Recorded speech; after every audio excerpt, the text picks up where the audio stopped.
this is Alondra, It's Christina. and this is Unleashing the Best You. On today's series, we're talking about the conscious mind. Yes, that's a good topic because it's like there's in each of us an internal chatter that we have inside, whether it's in our minds or in our thoughts. So throughout the day, you're having like thousands of thoughts. They can either be negative thoughts or positive thoughts. So a lot of people, what they do is they keep themselves so busy where when you get alone, like inside your room, and you just sit still and have the silence, that's when all these internal chatter and chaos and thoughts start to arise. And that's why people don't like silence. That's why we have to always be on our phone or watching TV or just be doing stuff with people or on the go, go, go, go, go. But when you actually take the time to like sit down and just, or before you go to sleep and just like think what you're thinking, all that stuff, you think it's like it hasn't been there before, and then you think you've never had them, but that's actually all the stuff that you're trying to shove down there so you don't hear it. So you have to like ask yourself, like, what are these things? Because if they're toxic stuff that you're thinking, you know, you want to go into the new year 2022 and release all that stuff.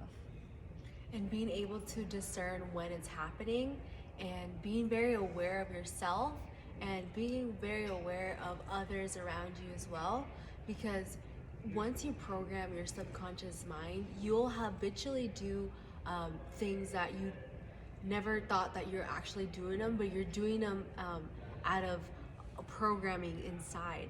So you'll do that negative trait, you'll do that specific thing every single morning, every single day, at a specific time, specific thing. But what you want to do is you want to reprogram, rewire what you have already subconsciously programmed in your mind to be able to go to the next level and have 2022 be the best year of your life. And this is what we're trying to prepare you to understand. First, you have to understand what it is, and then you have to resolve what it is, and then you have to put it into action. So there's 3 steps that you really have to focus on, because if you don't focus on what the issue is, you won't go to the next step, which is resolving it, and then the next step, which is actually putting it into action and removing whatever negative or anything that's wired in your mind by your parents, by past relationships that you have programmed yourself to habitually do. Then you'll just go back to the negative traits instead of actually removing that root from the ground up. You're just gonna clip the plant or the root instead of digging it out and taking it out from the actual root. So with that being said, we want you to understand that God has given you the power of power. He has given you the power of love, and He has given you the power of self-control. And self-control is sound mind. And having a sound mind is not having all that chitter chatter that you were talking about. And you wanna like almost like hedgehog, groundhog, kind of like bury yourself into like playing video games, bury yourself into unwanted debt, bury yourself into things that you don't understand now, but habitually you're doing it as a process because it's been ingrained in you for so long that now you almost identify yourself into that. And for me, it was like shopping. I would always want to go shopping, and it's not a good trait to have, but it's good to identify it so that you're able to remove that. And we all have our things, but again, being able to identify that and understanding where the problem results from, you're able to remove it and replace it with good habits like going to the gym, improving your health, eating healthy, training your body, spending time in the Word of God, allowing yourself to grow spiritually, allowing yourself to grow mentally, allowing yourself to grow financially. Yes, those were so good. What she said was so good. The 3 keys especially.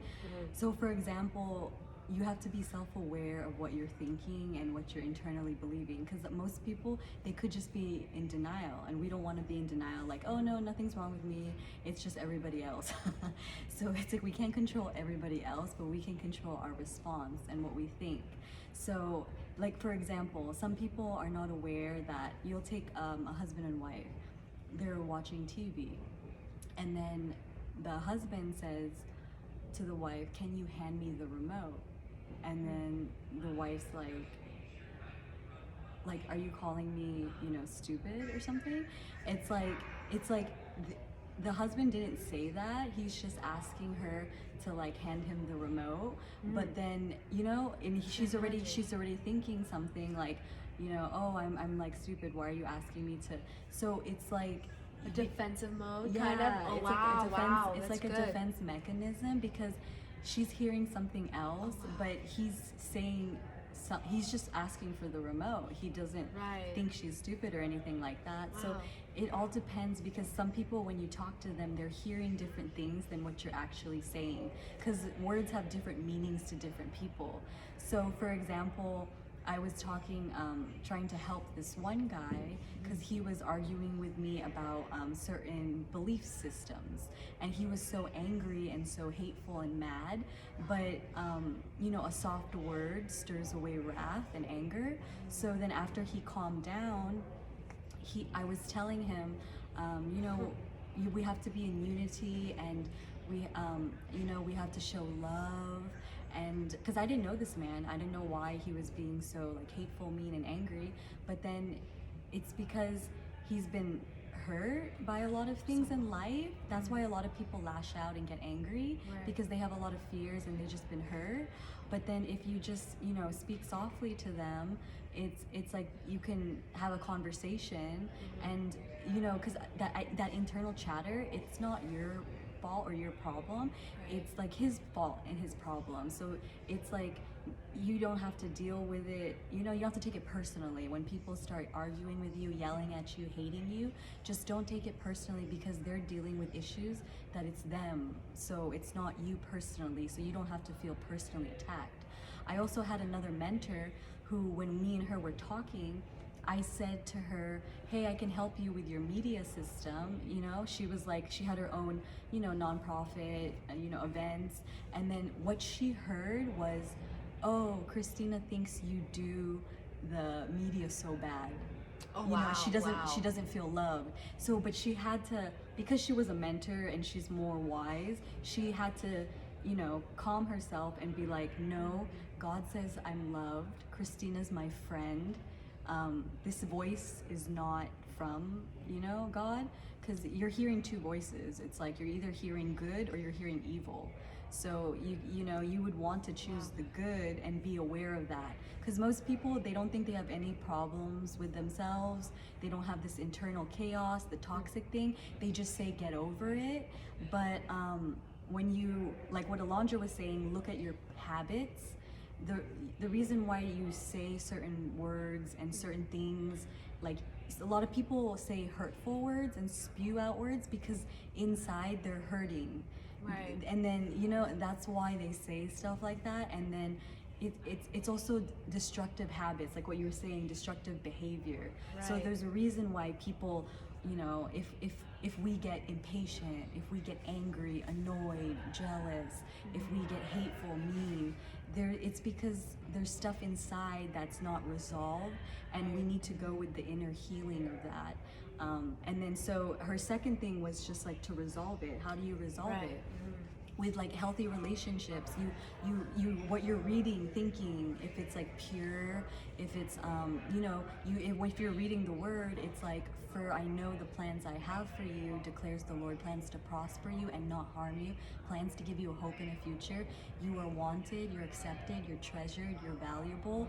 It's like, what are you meditating on? What kind of things? If you're meditating on stuff that's like very violent, if you're meditating on, usually people, they don't know they're offended, but when you start replaying a conversation in your mind that someone you had with, or you replay a memory, or you replay you know, events in your head, you're getting offended or hurt by those memories, by those words someone said. People don't know, but that's actually bitterness. Wow. You're actually in unforgiveness and bitterness when you keep playing like what he said, she said, what they did to me, they didn't do to me. That actually is toxic bitterness and unforgiveness, and it's rooted, so it has to be released. So that's why when you think of that hurtful memory, I don't want to minimize your pain you go through, but we do want to help you out of that pain, because you deserve love, joy, peace, and a chance at a happy life. Right. And God wants you to be lifted up out of that. So you can resolve that by, those practical things where you take action. Like what you said, where you're like, let's just work out, go out in the sun, take care of your body, go to the beach. And this world is going to give you all those negative chances and opportunities, and especially with other people, but you can still respond in a very loving, gracious, peaceful way. So you can have peace with yourself as long as peace with other people. So then you can have peaceful sleep, peacefulness when you go to work, peacefulness when you interact with different people. Peace in the storm. So if you're going through a storm, whether you're sick, or whether you have financial issues, or whether you have relationship issues, anything that's that's turmoil in your life, it's like you can have peace through that, and then you can overcome it, because we want you to overcome 2022. Yes. Thank you so much. Those were amazing points, and I absolutely love the analogy that you gave about not letting that replay, because you're really doing a movie. You're replaying a movie in your subconscious mind, and that's stirring up bitterness in your heart, and it's stirring up just negative emotions inside. And that's what I mean by going in there and having to dig that plant out and take it out from the root, because otherwise you're just cutting the little stems out instead of taking the root out, and that will also affect your relationships in the future.